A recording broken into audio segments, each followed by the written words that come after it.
सुबह उठ के ब्रश नहीं करना है। मैं फिर बोल रहा हूँ, आप बिल्कुल अगर आपको अजीब लगे, लेकिन सुबह उठ के ब्रश नहीं करना है, आपको ब्रश करना है आफ्टर ब्रेकफास्ट।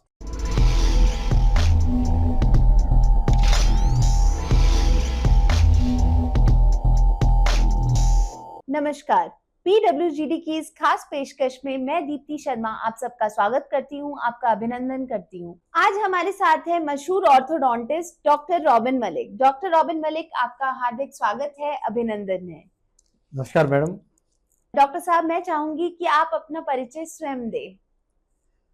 मैं डॉक्टर रॉबिन मलिक हूँ। मैं BDS MDS ऑर्थोडोंटिस्ट और मैं अभी MBA health care administration from FMS Delhi. I am national secretary for the dental surgeons association of India and I am the youngest elected member for the Delhi dental council. और अभी मैं जो है दिल्ली और गुड़गांव में प्रैक्टिस कर रहा हूँ as a consultant orthodontist. Wow, that's so awesome, such a brief and such a nice intro. Doctor साहब, मैं आपसे चाहती हूँ कि आप हमारे यहाँ पर जो श्रोतागण हैं उनको बताएं कि ऑर्थोडोंटिस्ट क्या होता है और ये कैसे भिन्न है डेंटिस्ट्री से। मैम, ये ऑर्थोडोंटिस्ट जो है भिन्न नहीं कहूँगा मैं, एक डेंटिस्ट्री की एक ब्रांच, स्पेशलाइज्ड ब्रांच है, जो कि हम जिसमें कि जबड़ा टेढ़ा या दांत टेढ़े मेढ़े या स्पेसिंग जिसमें है आप तो उसकी बेसिकली हम स्माइल डिजाइन पे बात करें कि जिसकी आपके जो है स्माइल को एनहेंस करने के लिए जो है स्पेशलाइज्ड ब्रांच है। अगर सिंपल उसमें बात करें तो हम एक ऑर्थोडोंटिस्ट जो ब्रांच है वो बेसिकली आपकी स्माइल को एनहेंस करती है और आपके जो दांत टेढ़े मेढ़े हैं, जबड़ा टेढ़ा, उसको ठीक करने में हेल्प करती है और लोगों की मुस्कान को बनाए रखने में मदद करती है। तो ये तो बहुत ही ऑसम हो गया। तो डॉक्टर साहब, आपके यहाँ आने से पहले हमने अपने ग्रुप्स में व्यूअर्स को डाला था कि हमारे यहाँ डॉक्टर साहब आने वाले हैं, तो हमारे पास बहुत सारे क्वेश्चंस आए हैं। तो let's start one by one with those questions. Sure ma'am, please. हमारे एक व्यूअर का क्वेश्चन है कि क्या मुंह के अंदर झांकने से और बीमारियों का पता लग सकता है? बिल्कुल, मैं कहूँगा कि जो है आपकी oral health is a window to your overall health. Basically आपके जो हमारे यहाँ पर लोग ये सोचते हैं कि दांतों को हम इतनी इंपॉर्टेंस नहीं देते हैं, बट आपको मैं बताना चाहूँगा कि यहाँ पर आप हेल्थ का हर आपके जो जितने बॉडी पार्ट्स हैं दे आर हर एक की अपनी इंपॉर्टेंस है, तो उसी तरह दांतों की अपनी इंपॉर्टेंस है। और दांत बिकॉज आपका जो भी खाना आप जो खाते हैं वो आपके मुंह, आपकी बॉडी में जो है वो आपके माउथ से एंटर करता है और फिर आपके आगे पार्ट। तो जब तक आप खाने को अच्छे से चबाएंगे नहीं, जब तक आप उसको अच्छे से च्यू नहीं करेंगे, जब तक आपकी वो न्यूट्रिएंट वैल्यू आपको नहीं मिलेगी जो है। तो इसलिए मैं ये कहूँगा कि दांतों की बहुत ज़्यादा इंपॉर्टेंस है और आप सिर्फ मुंह को देख के हम कई बार बीमारियों का पता लग जाता है कि आपकी हेल्थ कैसी होगी। ऑफ कोर्स, जैसे कि अगर आप बात करें कि आपकी गम्स की प्रॉब्लम है, अगर आप में आपकी ब्लीडिंग होती है गम्स के, तो उसकी वजह से आपको हम ये भी आपकी गैस्ट्राइटिक की प्रॉब्लम हो सकती है। आपको अगर मुंह से अगर आपको स्मेल आती है, बदबू आती है, जो लोग कंप्लेन करते हैं, तो that can be lead to your gastro issues हो सकते हैं, तो उससे हमें पता लग जाता है। तो डॉक्टर साहब, आजकल हमें बहुत सुनने में आता है कि जैसे मैं ब्रेसेस लगवा रही हूँ या फिर क्लियर अलाइनर लगवा रहे हैं, तो इन दोनों में क्या डिफरेंस है और किस पर्पस के लिए कौन सा यूज होता है? मैम, दोनों ही जो है ये हमारे ऑर्थोडोंटिक्स थेरेपी के पार्ट हैं। दोनों में लाइक बेसिकली ट्रीटमेंट रिजल्ट जो है सब में और दोनों में सेम है। एक ये बेसिकली यू कैन से कि ये एक डिफरेंट तरीके हैं, बट अल्टीमेटली हम आपके दांतों को सीधा करना या आपकी स्माइल को एनहेंस करने में यूज करते हैं। ब्रेसेस में अभी अलाइनर्स जो है वो लेटेस्ट थेरेपी है। उसमें जो है, क्योंकि पहले क्या कंप्लेंट आती थी पेशेंट्स की कि वो अपने दांत सीधे कराना चाहते हैं, स्माइल को एनहेंस करना चाहते हैं, बट लेकिन वो तार नहीं लगवाना चाहते हैं। तो तारें क्योंकि दिखती हैं, थोड़ा सा अनकंफर्टेबल रहती हैं, तो इस वजह से लोग जो है उसको कहीं ना कहीं अवॉइड करते थे। तो but with the time, with the change, technology का एडवांसमेंट से अब अलाइनर्स आ गए हैं। तो अलाइनर्स क्या है कि ऑलमोस्ट इनविजिबल हैं, दिखते नहीं हैं, देन कंफर्टेबल हैं, क्योंकि कोई तार नहीं है, कोई खाना नहीं फंसेगा, आपको ओरल हाइजीन मेंटेन करना आसान हो जाता है। तो ये कहूँगा कि एक एडवांस्ड थेरेपी है वो ऑर्थो ट्रीटमेंट की, बट लेकिन एट द एंड बहुत दोनों का रिजल्ट सेम है। हाँ। अच्छा डॉक्टर साहब, आजकल जो सुनने में आता है कि मानसिक तनाव या फिर कॉन्फिडेंस की कमी, क्या ये भी एक रीजन हो सकता है जो यूथ में आजकल देखने को मिलता है? ये क्या मतलब teeths are major component of this? देखिए, जब भी आप बात करेंगे पर्सनैलिटी की या किसी भी, तो ओवरऑल हर चीज़ आपकी मैटर करती है। आपका योर क्लोथ, आप कैसे बोल रहे हैं, कैसे क्या पहन रहे हैं, क्या हर चीज़ मैटर करती है। तो उसी तरह बिकॉज जब आप जाते हैं तो दांत तो अब मैं कहूँगा कि लाइक मैं हमेशा अपने पेशेंट को बोलता हूँ, smile is the best makeup that you can wear. Because आप सबसे पहले आप जब भी किसी से बात करते हैं आपको सबसे पहले आपकी स्माइल या दांत दिखते हैं। अगर आपके दांत टेढ़े मेढ़े हैं या आपके दांत पीलापन है या उसमें कैविटीज हैं वो अच्छे नहीं दिखते हैं, तो कहीं ना कहीं आप उसको छिपाएंगे तो कहीं ना कहीं आपका कॉन्फिडेंस लेवल गिरेगा। Because you will not openly smile and then your confidence will lose, yeah, क्योंकि कहीं ना कहीं आप छिपाएंगे उसको। राइट, बिल्कुल सही। तो डॉक्टर साहब, एक व्यूअर का प्रश्न आया कि आजकल एआई और डिजिटल टेक्नोलॉजीज आ गई हैं, तो आप उसे कैसे देखते हैं कि पुराने अंदाज में जैसे ट्रेडिशनल स्कैनिंग होती थी और अब एआई के थ्रू जो स्कैनिंग्स हो रही हैं, तो what is the basic difference? Is it better now और व्हाट इज दैट? देखिए, मैं कहूँगा कि कोई भी बदलाव आता है और कोई एडवांसमेंट है, जब आपने बोल ही दिया कि एडवांसमेंट है तो मुझे लगता है एडवांस है तो बेहतर ही होगा। तो हमें कहीं ना कहीं इसको एक्सेप्ट करना चाहिए। और मैं तो हमेशा अपने जूनियर्स को बोलता हूँ कि what ever happening is happening for something good. तो जो एआई स्कैनर्स, आप स्कैनर्स की बात कर रहे हैं या जो एडवांसमेंट टेक्नोलॉजी आ रही है, उसका एक सिंपल सा एग्जांपल देता हूँ आपको डेंटिस्ट्री को लेके। जैसे कि पहले हम क्राउन्स लगाते थे, कैपिंग जो आपकी बोलते हैं जनरली भाषा में। पहले मैं आपका माप लेता था, फिर मैं उसको लैब में भेजता था। अगर उसमें लैब में जाने में 2 दिन लगते थे, फिर वहां से बन के फिर 2 दिन में आएगा, तो अराउंड 5-6 दिन का टाइम लग जाता था। बट अभी जैसे कि स्कैन्स आ गए हैं, तो मैंने आपका सेम डे आपका स्कैन किया और scan automatically with the mail वो उनके पास ट्रांसफर हो गया और वो सेम डे मैन्युफैक्चरिंग करके विद इन डे और 2 दिन के अंदर आपको मिल जाता है। तो कहीं ना कहीं फास्ट हो गया है प्रोसीजर, और उसकी जो है बेसिकली और एडवांसमेंट की वजह से क्योंकि और एक्यूरेसी आ गई है। तो I think that is a good move, और मुझे लगता है कि और भी चेंजेस रिसेंटली आपको देखने को मिलेंगे, तो we should accept it. Wow, that's so awesome. I think technology has improved, so the way our clients would also be happy. तो मिसेस पूजा पूछ रही हैं, जो कि द्वारका से हैं, कि उनके बच्चों के दांतों की बनावट जो है वो टेढ़ी आ रही है। तो क्या ऑर्थोडोंटिक ट्रीटमेंट के लिए कोई एज है इस स्पेसिफिक ट्रीटमेंट के लिए? देखिए, मैं बताऊंगा कि लाइक वैसे अभी कोई ऐसी जितनी जल्दी आप किसी भी प्रॉब्लम को उसको हैंडल करते हैं उतना आपके लिए आसान हो जाता है। तो ऑर्थोडोंटिक्स में क्या होता है कि जनरली हम सिर्फ दांत की वो नहीं देखते हैं, हम बेसिकली आपके बोन स्ट्रक्चर जो है, जॉ का जो है, उसको डेवलपमेंट को भी देखते हैं। तो वी एडवाइस कि अराउंड 6-7 ईयर्स आपको आइडियली एक डेंटिस्ट को आपको विजिट करना चाहिए, ऑर्थोडोंटिस्ट को कंसल्ट करना चाहिए, ताकि कोई अगर डिफॉर्मिटी है तो विद उसको हम जो है हम टाइमली हैंडल कर पाएँ और उसको हम अच्छे से इम्प्रूव कर पाएँ। और सेकेंडली में यहाँ भी एक आपने जैसे एज का पूछा, एक और डाउट होता है लोगों का कि कोई लोग जो 50s में या 40s में हैं, वो लोग कहते हैं कि हम अपना ऑर्थो ट्रीटमेंट करा सकते हैं। मैं कहूँगा कि बिल्कुल करा सकते हैं, और स्पेसिफिकली अलाइनस के आने का तो वर्किंग क्लास के लिए बहुत ही आसान हो गया है। तो कोई ऑर्थो ट्रीटमेंट की कोई एज नहीं है, आप 60 साल के हैं तो भी आप अपना ट्रीटमेंट करा सकते हैं। Wow, so awesome and informative. तो आज के युवा हमारे अपनी मुस्कान को लेकर बहुत ज्यादा सजग हैं, तो smile design and cosmetic dentistry की क्या भूमिका है, इसके बारे में कुछ बताइए। देखिए, जैसे कि आज हम पॉडकास्ट कर रहे हैं, तो मैं भी बहुत अच्छे से जितना बन के आ सकता था, मैंने अपने आप को अच्छे क्लोथिंग में वो किया है। तो हर आदमी अच्छा दिखना चाहता है, सिंपल सी बात है। एक स्कूल का बच्चा भी जो है आज वो पूरा अच्छे से वेल ड्रेसअप होके जाता है। तो स्माइल तो अपने आप में, मैंने जैसे पहले कहा कि smile is the best makeup that you can wear. तो कॉस्मेटिक डेंटिस्ट्री और स्माइल डिजाइन एक बहुत ही एक एडवांस डेंटिस्ट्री की ब्रांच है, जिसमें कि आप अपनी स्माइल को, पहले होता था कि मैं जो जैसा आप पैदा हो गए, आप जैसे आपके जो भी आपके फीचर्स हैं आप, बट लेकिन अब जहाँ तक है हम आपकी स्माइल को बहुत अच्छे से इम्प्रूव कर सकते हैं। तो that is possible with the advancement of the technology and with the new advancements. और उसमें जैसे कि हम ऑर्थोडोंटिक ट्रीटमेंट अपने आप में एक कॉस्मेटिक ट्रीटमेंट है, तो उसको हम बेसिकली स्माइल डिजाइन, स्माइल आपकी इम्प्रूव करते हैं। देन सेकेंडली आजकल हम जो है आपकी गम्स सर्जरीज करते हैं, जिसमें हम गम्स कंटूरिंग आपकी जो है, अगर गम्स के बनावट आप ठीक कर सकते हैं। देन टीथ वाइटनिंग है, अगर आपके दांत पीलापन आपको लगता है। जनरली आप देखते हैं कि स्पेसिफिकली जो गर्ल्स जिनकी जो ब्राइड्स हैं आजकल, वो इसके लिए जरूर जाते हैं वाइटनिंग के लिए स्पेसिफिकली।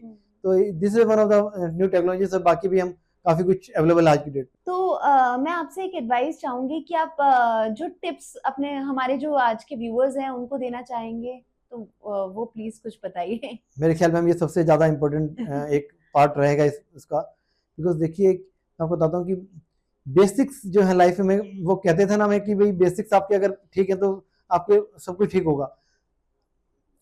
डेंटल प्रॉब्लम्स जो है 90% डेंटल प्रॉब्लम्स जो है वो सिर्फ हाइजीन की वजह से होती हैं। आप अगर प्रॉपर हाइजीन मेंटेन नहीं करते हैं तो आपकी प्रॉब्लम डेवलप होती है। अगर आपने हाइजीन मेंटेन कर लिया तो आपकी प्रॉब्लम्स ऑलमोस्ट 90% रिजॉल्व हो जाती हैं। और 10% भी जो बच्चे हैं उसमें आपको बताता हूँ कि ट्रॉमा हो गया या कोई जेनेटिकली हो गया, वो आपके हाथ में नहीं है। कोई बच्चा गिर जाए या मैं गिर जाऊँ, कोई चोट लग जाए, that is out of our hand. लेकिन बाकी 90% को आप अपने उसमें अगर मेंटेन करें तो आप उसको कंट्रोल कर सकते हैं। मैं आपको बताता हूँ कि इसमें सबसे बेसिक आता है ब्रशिंग। ब्रशिंग आपको 2 बार करनी है, और 2 बार कब करनी है, सबसे मुद्दा आता है टाइमिंग का। सुबह उठ के ब्रश नहीं करना है। मैं फिर बोल रहा हूँ, आप बिल्कुल शायद आपको अजीब लगे, लेकिन सुबह उठ के ब्रश नहीं करना है। आपको ब्रश करना है आफ्टर ब्रेकफास्ट। अगर बच्चा सुबह स्कूल जाता है, आप उसको मॉर्निंग में ब्रेकफास्ट कराइए, 10 मिनट पहले उसको तैयार करिए, फिर वो ब्रश करके स्कूल जाएगा। या जैसे मैं अपना एग्जांपल देता हूँ, अगर मैं अराउंड 10 अपने घर से निकलता हूँ ब्रेकफास्ट करके, तो मैं 10 बजे अगर घर से निकलता हूँ ब्रश करके निकला हूँ, तो अराउंड 4 घंटे बाद में कुछ खाना पीना करूंगा। तो वो बेसिकली 4 घंटे का आपको हाइजीन मिल गया। उसी तरह रात में आपको ब्रश करना है। रात में कब करना है? जस्ट सोने से पहले, नॉट आफ्टर डिनर और समथिंग। बिकॉज कोई घर में मीठा ले आया, कुछ आप कोई किसी का बर्थडे है, आपने आप खा लेंगे, बट लेकिन आपको ब्रश करना है रात में जस्ट बिफोर स्लीपिंग। वो आपका लास्ट इवेंट होगा जो आप करेंगे। तो उसमें क्या है कि आप करीब करीब 7 या 8 घंटे की नींद लेते हैं, तो 8 घंटे की नींद वो आप लेंगे तो आपका हाइजीन 8 घंटे मेंटेन है। 8 + 4 12 घंटे आपके दांत साफ है। अब जो लोग सिर्फ मॉर्निंग में ब्रश कर रहे हैं, उसमें सिर्फ वो सुबह 6 बजे उठते हैं, ब्रश करते हैं और 6:30 बजे आप चाय या दूध पी लेते हैं, तो वो आधे घंटे का वो है। तो मैं कई बार पेशेंट को बोलता हूँ कि वो वाली बात है कि नए कपड़े पहन के आपने कबड्डी खेल लिया। तो आपको ब्रशिंग करना है, ब्रशिंग 2 बार करना है। सेकेंडली, आपको जब भी आप कुछ खाते हैं, आपको माउथ रिंस करना है अच्छे से। आप कहीं भी बैठे हैं, आप सिर्फ पानी पीजिए, उसको हिला लेंगे तो उससे आपका कहीं जो भी खाना फंसा है वो निकल जाएगा। आप देन आपको फ्लॉस करना है। फ्लॉस जो है, फ्लॉस कुछ भी नहीं, आप अगर एक यूट्यूब पे वीडियो भी देख लेंगे, धागा है बस, आपको नॉट रेगुलरली भी, आप मैं कहता हूँ हफ्ते में 3 बार भी कर लेंगे, दैट विल बी गुड। आप वो फ्लॉस करिए। देन अपने गम्स को मसाज करिए। मसाज में कुछ नहीं करना, अपने फिंगर लेके अपने गम्स को अंदर से 2 बार दिन में आप मसाज करिए। उससे आपका सर्कुलेशन अच्छा रहेगा गम्स का, तो गम्स हेल्दी रहेंगे। फिर आता है लास्ट में, फिर मैं एक भूल गया था, जो कि ब्रशिंग टेक्निक। हम आई डोंट नो, आजकल बच्चे इतने अच्छे स्कूल में जा रहे हैं, बट लेकिन कहीं भी ओरल हेल्थ पे कोई एजुकेशन नहीं प्रोवाइड की जा रही है। तो ब्रशिंग कब करना है? ब्रशिंग 2 मिनट करना है आपको, ना 2 मिनट से ज्यादा ना कम, एक एवरेज 2 मिनट के आसपास ब्रश होना चाहिए। और सॉफ्टली ब्रश कर रहे हैं आप, कोई भी ब्रश लेते हैं उस पर हार्ड, मीडियम, सॉफ्ट या अल्ट्रा सॉफ्ट लिखा होगा, तो सॉफ्ट ब्रश लीजिए आप। और सॉफ्ट ब्रश लेने का मतलब ये नहीं कि आप हैंड, जो आपका हाथ है वो सिर्फ आपको मूवमेंट करने के लिए यूज करना है, ना कि आप उसको प्रेशराइज करें। क्योंकि आपने सॉफ्ट ब्रश लिया, उसको प्रेस किया, एक्सटर्नली प्रेस कर दिया, तो वो कहीं ना कहीं, अब मैं आपको सिंपल, आप कपड़े और दांत एक जैसे हैं, आप इनको ज्यादा रगड़ेंगे तो ये फट जाएंगे, वो दांत घिस जाएंगे।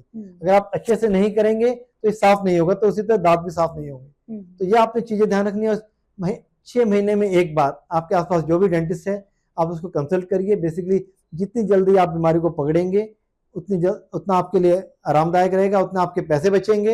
मैं हमेशा बोलता हूँ कि डेंटल ट्रीटमेंट महंगा नहीं है, वो आप लोग क्योंकि ट्रीटमेंट डिले करते हैं, उस वजह से महंगा हो जाता है। तो अपनी हाइजीन मेंटेन करिए अपने डेंटिस्ट को मिलते रहिए। Wow, that's so awesome and such a beautiful tips. I think viewers, अगर हम ये अप्लाई करेंगे तो शायद बहुत अच्छा रहेगा। और मैं ऐड करूंगा कि अगर आपके घर में अच्छे कोई 1 साल का बच्चा, आप जो मैंने बोला है, अगर ये चीजें आपने मेंटेन कर ली, आई प्रॉमिस यू कि आप हमसे हंसते हंसते मिलने आओगे, भाई इस तरह से नहीं आओगे। राइट। तो व्यूअर्स, डॉक्टर साहब का नंबर डिस्प्ले में आ रहा है। अगर आप दिल्ली और गुड़गांव के आसपास के रीजन्स में हैं तो आप डॉक्टर साहब को बिल्कुल कांटेक्ट कर सकते हैं। और जैसा कि डॉक्टर साहब ने कहा है, इसके लिए हर 6 महीने में विजिट करना है, तो उसके लिए नंबर डिस्प्ले में आ रहा है, आप प्लीज नंबर नोट डाउन करिए और डू विजिट। तो डॉक्टर साहब, हमारे एक व्यूअर ने एक क्वेश्चन किया है कि अगर जैसे कि आप अभी बता रहे थे ब्रश के बारे में, तो अगर रेगुलर ब्रश ना किया जाए तो उसके क्या रेपरकशन होंगे? रेपरकशन, आप देखिए, जिस भी व्यूअर ने पूछा है तो उसको पता है कि क्या रेपरकशन होगी, जहाँ तक मुझे पता है। तो इसमें क्या है कि आप अगर आप हाइजीन ही मेंटेन नहीं करेंगे तो आपके हम्म। दांत में कैविटीज स्टार्ट हो जाएंगी। कैविटीज जब आप कैविटीज को ध्यान नहीं देंगे तो वो कहीं ना कहीं डीप कैविटी बन जाएगी, और आपने उसको भी ध्यान नहीं दिया तो आपके दांत कहीं ना कहीं हमें शायद निकालने पड़े और फिर हमें आर्टिफिशियल दांत या इम्प्लांट करना पड़े। तो कहीं ना कहीं आपका जो है ओरल हाइजीन पूरा बिगड़ जाएगा, आपका जो है हेल्थ कहीं ना कहीं डिग्रेड हो जाएगी, और आपके मैं अल्टीमेटली फिर मैं कहूँगा कि आपका जो डेंटल ट्रीटमेंट वो कहीं ना कहीं और महंगा हो जाएगा। देखिए, आप रेगुलर खाना खा रहे हैं, जब आप रेगुलर खाना खा रहे हैं तो कहीं ना कहीं आपके दांतों में खाना फंसा रहेगा। अगर आप उसको जब साफ नहीं करेंगे तो खाना वहीं पड़ा रहेगा, तो सड़ता रहेगा। बेसिकली बैक्टीरिया को क्या चाहिए, कुछ ना कुछ उसको एक उसको सरफेस चाहिए और एक फूड चाहिए उसको, पार्टिकल कहीं ना कहीं ग्रो करने के लिए। अगर आपने उसको क्लीन नहीं किया तो आपका दांत कहीं ना कहीं सड़ने स्टार्ट हो जाएंगे, दांत सड़ेंगे, खाना फंसा रहेगा, तो आपके गम्स में कहीं ना कहीं इन्फ्लेमेशन हो जाएगी, सूजन आ जाएगी। जब गम्स सूजन आ जाएगी तो गम्स में सूजन आने से क्या होता है कि आपके दांत और गम्स के बीच में कहीं ना कहीं गैप क्रिएट हो जाता है, जिससे कि गम्स और उसके बीच में खाना और फंसना स्टार्ट हो जाता है, और वो फंसा रहता है। बेसिकली जब आप ब्रश करेंगे वो तो भी नहीं निकलेगा, कि दांतों के बीच में फिर भी निकल जाएगा, बट जब गम्स और दांत के बीच में जब खाना फंस जाएगा वो निकलेगा नहीं, तो कहीं ना कहीं लंबा टाइम तक आपकी आपकी कहीं ना कहीं हड्डी को डिग्रेड करेगा, आपकी गम्स को डैमेज करेगा, और आपको पायरिया डेवलप हो जाएगा, और आपकी ओवरऑल हेल्थ जो है डिग्रेड हो जाएगी। Oh, that's so bad. So definitely, viewers, please note down that we need to do brush regularly and at least twice a day, as stated by the doctor. तो doctor साहब, हमारी एक viewer है रिचा मदान, उनका एक question है कि वो जब भी कुछ ठंडा या गर्म खाती हैं तो उनके माउथ से एक करंट सा फ्लो करता है, इसे सेंसिटिविटी कह सकते हैं आप।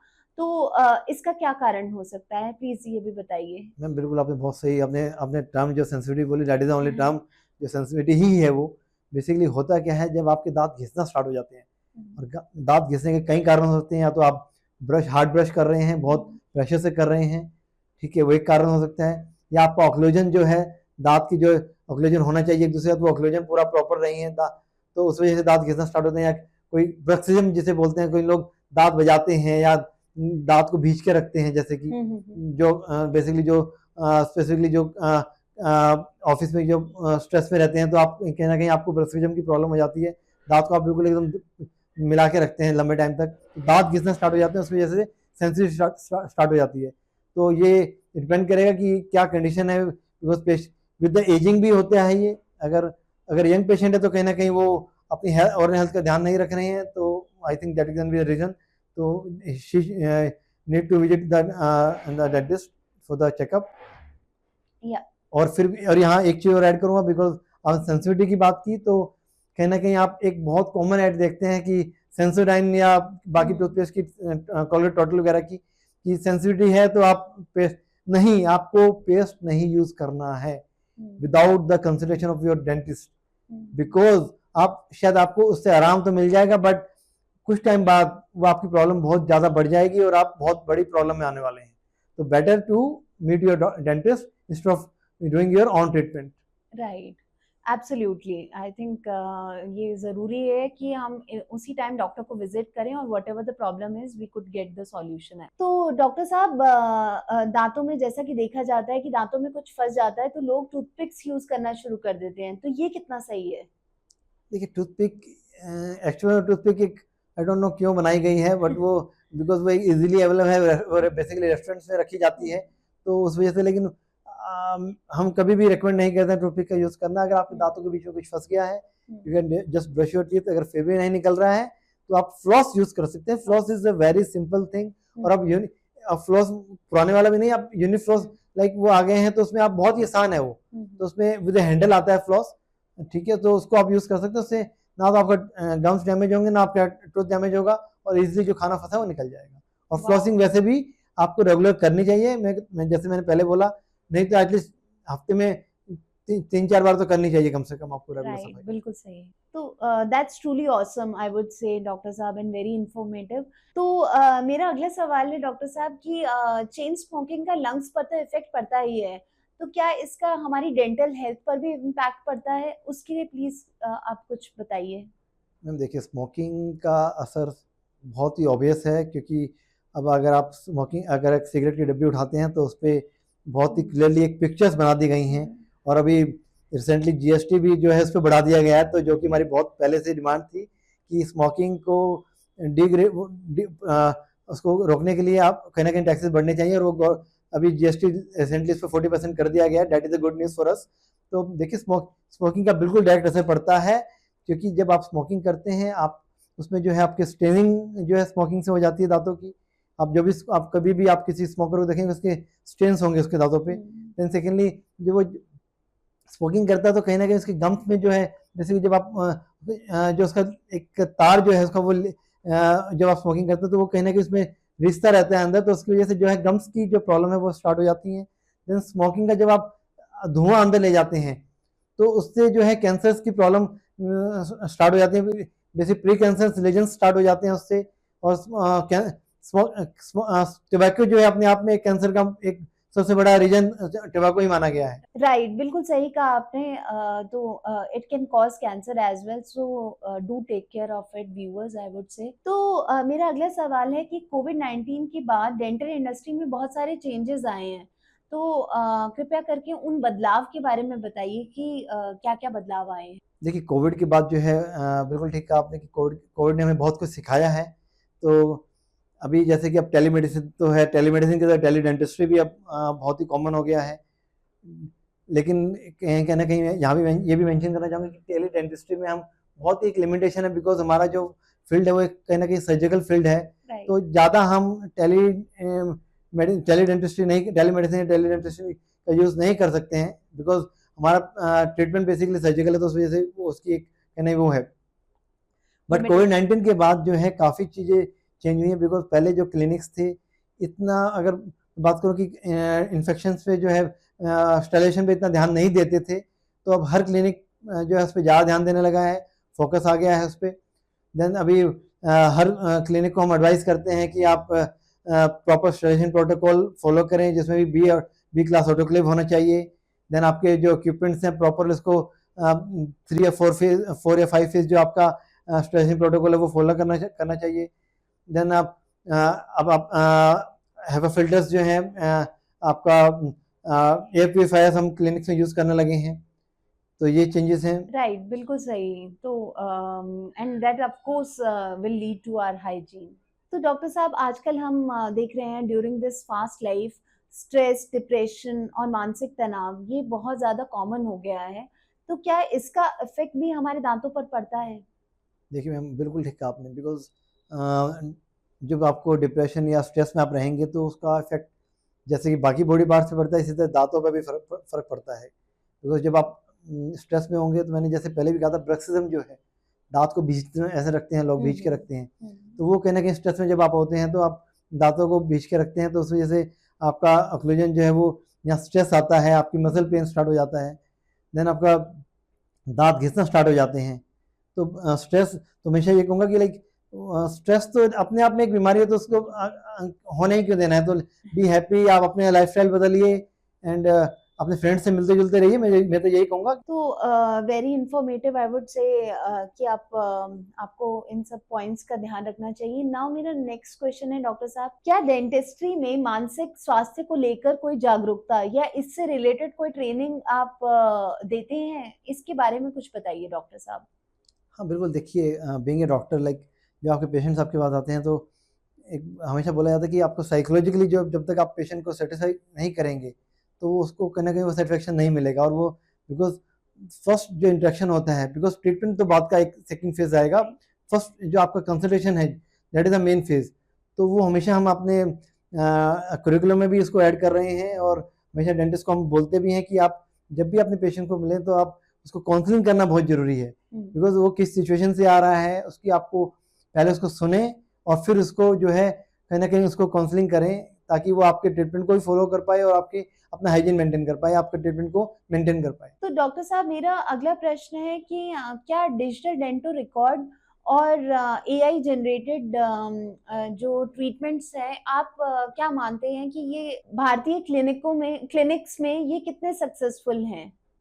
देखिए बिल्कुल सक्सेसफुल है। मैं एक सिंपल सा एग्जांपल देता हूँ। मैं कई बार बोलता हूँ, जब रेस्टोरेंट जो हैं एक आपके जो हैं वो अगर आप एआई और इनका टेक्नोलॉजी का यूज़ करें, जैसे स्विगी जोमेटो, तो why not in health care. तो बिल्कुल यूज़फुल हैं। अब पेशेंट रिकॉर्ड जो है सारा डिजिटलाइज़ हो गया है। अब मुझे कोई अपना जो है कभी कोई पेशेंट का डाटा चेक करना है तो मुझे पता होगा कि जब भी पेशेंट रीविजिट पे आता है या फॉलोअप के लिए आता है तो मुझे उसको पूरा डाटा मेरे सामने होता है, मैंने लास्ट क्या ट्रीटमेंट किया, उसको क्या एडवाइस किया था, तो मेरे लिए कहीं ना कहीं आसान हो जाता है। देन पेशेंट के अपॉइंटमेंट्स बहुत आसान हो गई हैं उसमें, क्योंकि जैसे आप सॉफ्टवेयर में जब भी आप अपॉइंटमेंट होते हैं तो डॉक्टर को भी मैसेज जाता है, पेशेंट को भी मैसेज जाता है, उसको रिमाइंडर भी जाता है।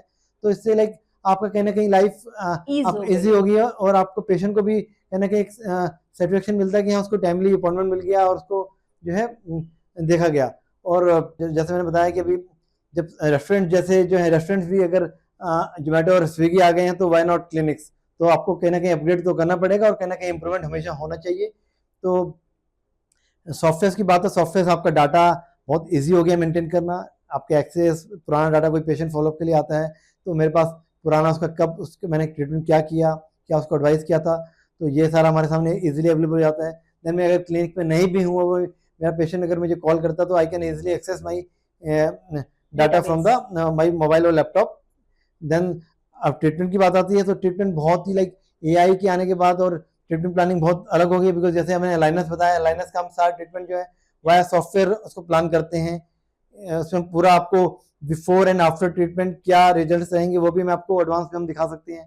तो कहीं ना कहीं बहुत चीज़ें बदली हैं और बहुत आसान हो गई हैं, और पेशेंट एजुकेशन के लिए बहुत यूज है इसका। या बेसिकली जैसे पहले होता था ऑर्थो ट्रीटमेंट में आपको नहीं बता पाता था कि आपकी स्माइल कैसी दिखेगी, बट मैं आप सॉफ्टवेयर के थ्रू आपको ये बता सकता हूँ कि आप अभी कैसे दिखते हैं और आफ्टर ट्रीटमेंट कैसे दिखेंगे। भविष्य में ऑर्थोडोंटिस्ट और डेंटिस्ट्री किस तरफ जा रही है, इसके बारे में आपकी क्या राय है? वेल देखिए, डेंटिस्ट्री और ऑर्थोडोंटिक्स दोनों ही आई थिंक एक बहुत ही एक अच्छी उस दिशा में जा रहे हैं, और बहुत ही अच्छे से एडवांसमेंट इतना हो गया है कि अब हर मैं कहूँगा कि हर 6 महीने या साल में हम कुछ ना कुछ नया एडवांसमेंट आपको ला रहे बेसिकली मैं हैं। ये कहूँगा कि कहीं ना कहीं आपको हमेशा अपने आप को रेगुलर अपग्रेड करने की जरूरत है, और आपको नया हमें भी नया सीखने की जरूरत है। जैसे कि अलाइनस है, अलाइनस अपने आप में जब नए आए तो हमें लगा था कि लाइक शायद ये काम नहीं करेंगे, but now with the technology we are doing it and we are more acceptable to it. और बल्कि मैं कहूँगा कि पेशेंट भी बहुत ज़्यादा अवेयर हो गए हैं उससे। तो टेक्नोलॉजी कहीं ना कहीं आपको डेंटिस्ट को पूरा बदल दिया है, और बदलाव आपको देखने को मिलेंगे भविष्य में। आप डीएसआई के नेशनल सेक्रेटरी हैं, तो उस पर थोड़ी रोशनी डालिए कि उसमें क्या रोल रहता है, कैसे आप सब कुछ कंडक्ट करते हैं? बेसिकली डीएससीआई जो है वो stand for dental surgeons association of India. ये हमारी एक एसोसिएशन है जिसकी ऑल ओवर इंडिया जो है हमारे डेंटल सर्जन्स जो हैं वो उसके मेंबर्स हैं। तो ये बेसिकली हमारे जो हैं हम इसमें रोल प्ले करते हैं कि इसका एम है डेंटल इश्यूज़ को, then public awareness regarding dental treatments क्या क्या हैं, तो इसके लिए हम वर्क काम करते रहते हैं। देन हेल्थ चेकअप कैंप्स, और हेल्थ चेकअप कैंप स्पेशली, तो उसके लिए हम काम करते हैं। बाकी कोई भी ऐसा लाइक इश्यू आता है तो उसके लिए हम काम करते रहते दैट्स सो ऑसम। डॉक्टर साहब, आप यहाँ पे आए हमारे स्टूडियो पे, तो वो आपको कैसा लगा और आपको हमारा पॉडकास्ट कैसा लगा? हैं। Well it was great to my pleasure to be here, and it's a great experience. और मैं कहूँगा कि बिकॉज ये मेरा पहला पॉडकास्ट है तो मेरे लिए भी एक कहना कि सीखने को है। तो वो कहूँगा कि मेरी लाइफ में कहने की एक एडवांसमेंट है ये, कि मैं एक आज नया एक प्लेटफॉर्म यूज़ कर रहा हूँ। तो it's thank you for inviting me, and it's a great to be here. Wow, that's so awesome and nice. You have given so many tips, so many suggestions. So viewers, please note करिए, और display में जो number आ रहा है आप जरूर contact करिए doctor साहब को, और हमारा चैनल लाइक करिए, सब्सक्राइब करिए और ज्यादा से ज्यादा शेयर करिए। तो इस पॉडकास्ट में बने रहने के लिए बहुत बहुत धन्यवाद, और हम ऐसे ही नई नई शख्सियत को लाते रहेंगे अपने पॉडकास्ट पर, तो आप यूं ही बने रहिए। बहुत बहुत धन्यवाद। जय श्री राम।